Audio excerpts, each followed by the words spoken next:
Hello again everyone and welcome back to Reddit Aliens. I'm your host John today, and a topic I absolutely love, so let's get right to it.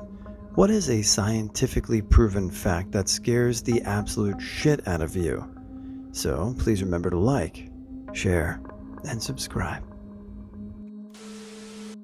Meningitis. It started as a light fever. I took a nap and woke up 3 days later in the hospital and had lost all function in my lower body.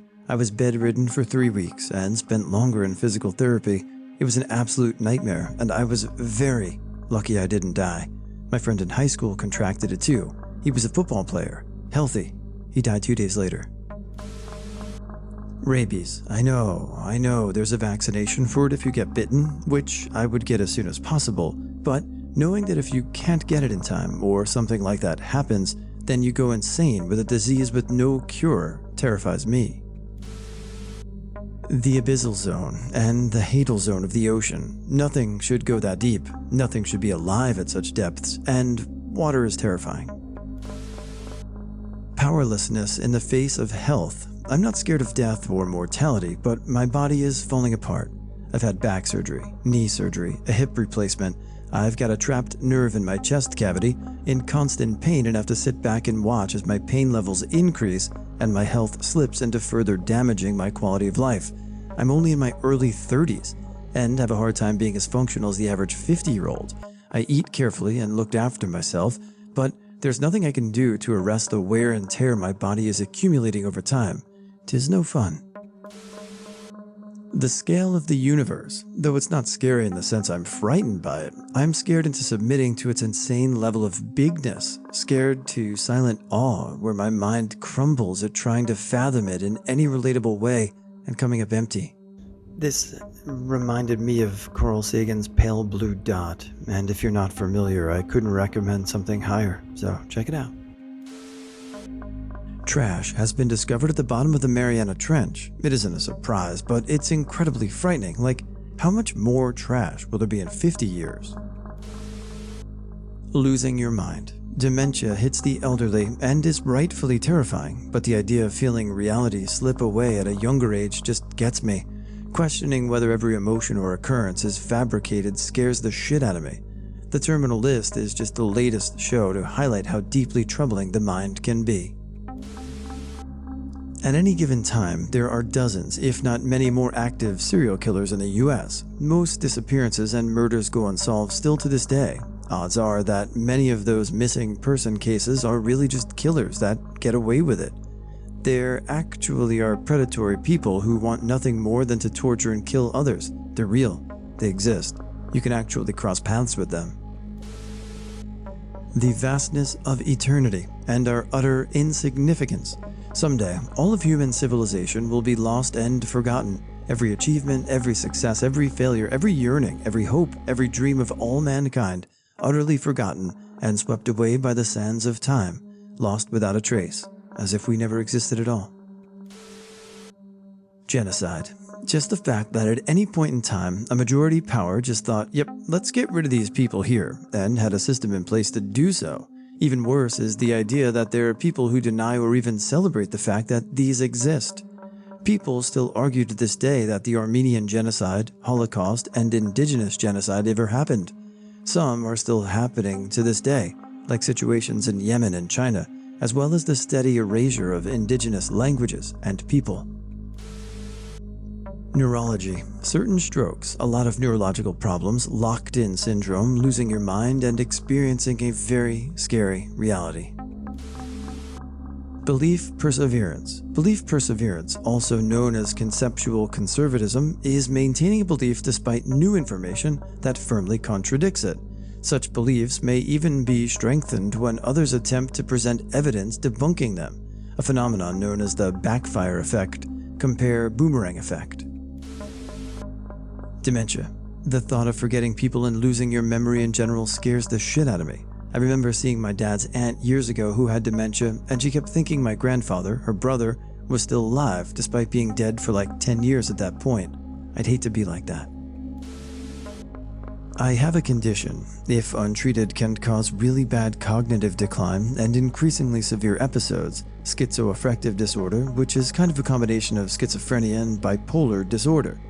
I started getting sick when I was 13, and my parents ignored it out of embarrassment, I guess, or they always kind of hated me, so who knows. I couldn't get diagnosed until I was in my late 20s, and by now things are, well, they're much better than they used to be. When I was visibly mentally ill and had problems with stuff like remembering to change clothes every day, but I've probably hit the upper limit of how much I can heal cognitively. I have severe memory problems, and it's very difficult to retain new information, and I have trouble doing things like parking the car straight. I used to be very, very intelligent, like everyone else on Reddit. I went to a very fancy private school for a little while and was the smart kid even there. And getting my potential taken out back and shot has been really difficult for me.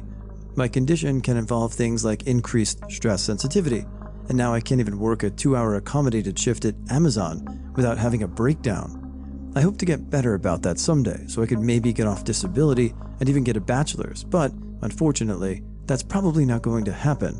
I'm a children's writer and poet, and my stuff is starting to enter publication and get attention though, so I've got something going for me, which is nice.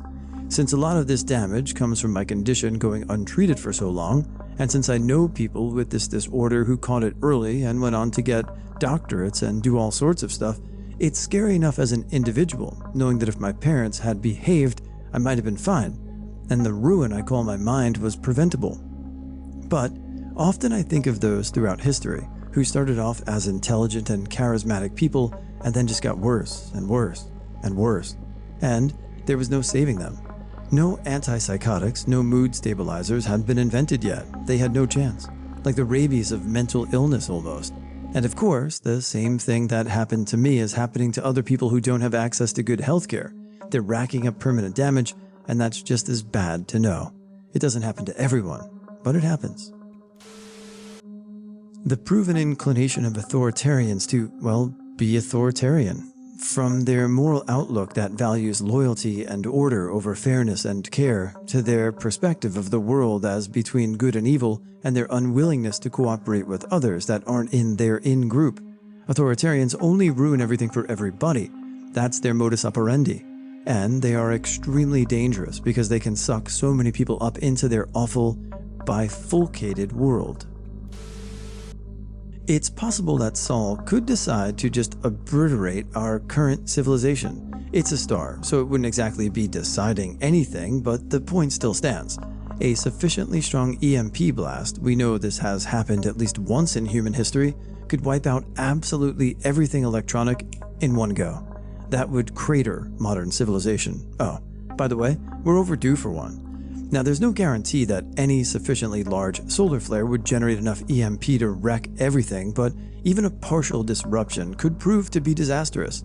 Sol just kind of does this from time to time, and now that we rely on electronics so much, some rather bad things could happen. There are stars nearby that could go supernova and release enough radiation to scour Earth of all life. If this happened, there wouldn't be a single thing we could do about it. Even though our detection of all the random shit flying around the solar system has improved dramatically, it's still entirely possible that a mass extinction level rock could hit us before we had enough time to do anything about it. Speaking of extinction events, don't bother asking how to prevent them. You can't. They happen semi-regularly in Earth's history and wipe out most of the species, sometimes even most of the life that exists at the time. Life in a tenacious bastard that you can never seem to get rid of, but what's important to us is whether or not Homo sapiens survives. There's no guarantee that we will, and compared to other life on this rock, we actually kinda suck. Our superpowers are running a long time, forming tribes, and tool use. However, conditions need to exist that actually support us having enough energy available to fuel the big-ass ape brains that make those things possible.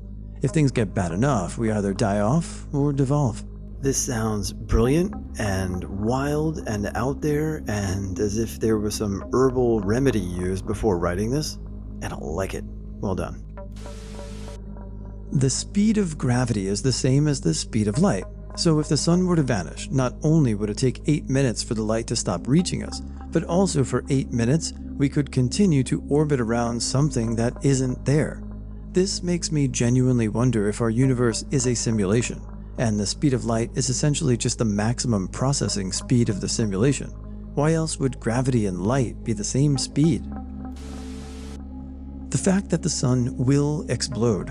Everything we have done or accomplished will be destroyed and forgotten. What we have done will never matter because it will all be gone. No human left to pick it up. And we can't do anything about it because it's natural for stars to do this. The thing that helps us live will kill us. Not necessarily scientific, but asking the classic question that if a tree falls in the woods with no one around, can't it be heard? Applying that sense of thinking, go to the rest of everything going on in the universe and how we live small lives experiencing barely even a fraction of anything. For example, as I am about to head to bed, a shark in the night is currently eating its first meal of the evening in the ocean.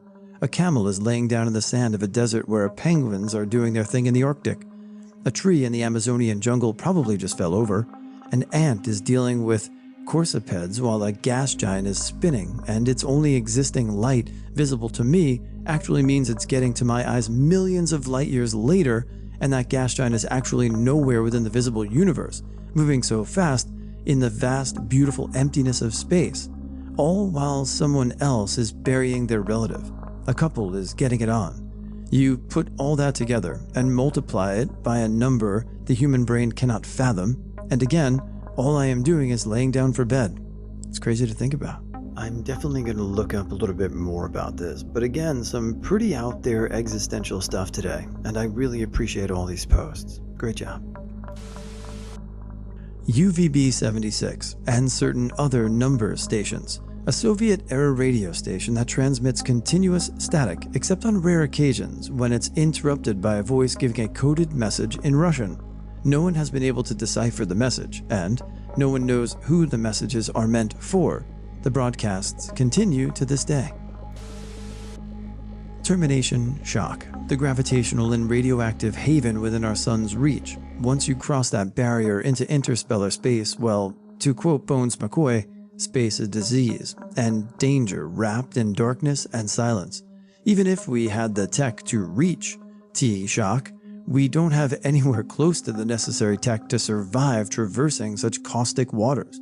We truly are stuck here behind the Oort cloud. Quantum entanglement. Basically, it states that two particles have a direct impact on one another no matter how far apart they are. Basically, if humans were particles, then something you could be doing could be directly affecting someone else across the universe, and therefore someone anywhere in the universe could be doing that to you.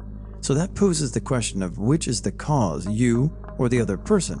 Or if you both get something done to you, do you both feel double or just the one? Again, it's just on the particle level, but what if it wasn't? Coronal mass ejections. Basically, if a coronal mass ejection, CME, happens these days, we could literally be without many important electronics for possibly years. Doesn't sound that bad. Brain-eating amoeba. Naegleria fowleri. My brother used to work at an artificial whitewater park for years. Then a kid got Naegleria fowleri and died. They tested the water, and it was absolutely full of the amoeba. I've been in that water, and I got water up my nose on several occasions, as did my brother. Daily. Scary shit.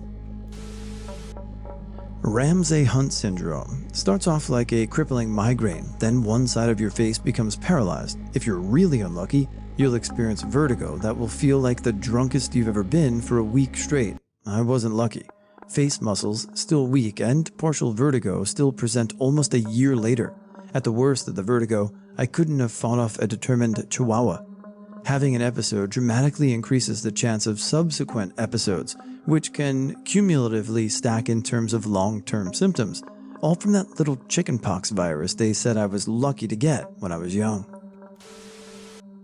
Fatal familial insomnia. Imagine you have sudden onset insomnia and you can't sleep. When you do, it's brief and restless. Eventually, you can't even get that much rest. Your mind begins to deteriorate because you can't sleep. You develop dementia and then fall into a coma. Death is welcome. The thought of one day just Not being able to sleep again terrifies me. Burkholderia cepacia, a bacteria I cultured in my lungs. I have cystic fibrosis back in 2013. Turns out it comes from the soil and water in the ground. Gardening almost killed me at 16, and now I'm antibiotic resistant, and it's very aggressive. Thankfully, I'm in a trial for bacteriophages in hopes of ridding my lungs of this awful bacteria. My doctor said it looks very promising, but holy shit. Finding out that a simple everyday fun activity nearly killed me was beyond a huge shock. I still garden, I just wear a mask and protective gear and be very careful. Carbon monoxide poisoning. Imagine just preparing for bed when you're tired, maybe feeling a little sick and thinking of resting it off. And you just die because your heater just decided not to heat right. That and hidden unexploded bombs. I'm not in a country where that is a threat, because unfortunately the UK caused those bombs to be placed usually, but I remember watching a PSA once designed to warn children that certain bombs could be shaped like toy airplanes that would be tempting for a young child to play with. I had a PSA addiction in middle school, so a lot of my fears come from that.